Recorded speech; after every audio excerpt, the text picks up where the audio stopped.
वो आदमी जिन्होंने कभी सब कुछ खोना था, वो फिर से जन्म लेने वाला था। कुछ साल पहले वो एक इज्जतदार सिपाही था, लोगों का मुहाफिज। लेकिन एक मिशन ने उसकी जिंदगी तबाह कर दी। उसकी टीम धोखा दे गई, उसका घर बर्बाद हो गया, और जिसको वो अपना दोस्त समझता था, वो अंधेरों में गायब हो गया। टूटा हुआ, तन्हा, वो दुनिया से छुप गया।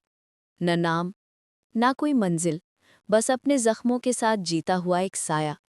लेकिन तकदीर कभी भूलती नहीं। एक सुबह उसके दरवाजे पर एक लिफाफा मिला।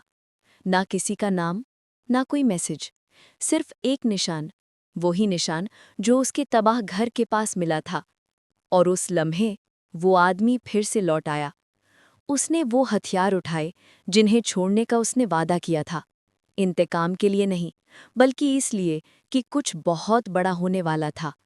एक छुपी हुई ताकत पुरानी जंगों की राख से वापस उठ रही थी। एक नेटवर्क जो तबाही फैलाने वाला था। और इसके बीच में वो ही दुश्मन जिसने उसकी जिंदगी बर्बाद की थी। अब उसके पास एक ही चॉइस थी, माजी से भागना या उसी माजी से उठकर खड़ा हो जाना। उसमें उठना चुना। ये कहानी एक टूटे हुए सिपाही की नहीं, बल्कि एक नए जन्म पाए मुहाफिज की है, जो अंधेरों और दुनिया के दरमियान दीवार बनकर खड़ा हो गया। ये है द रीबर्थ।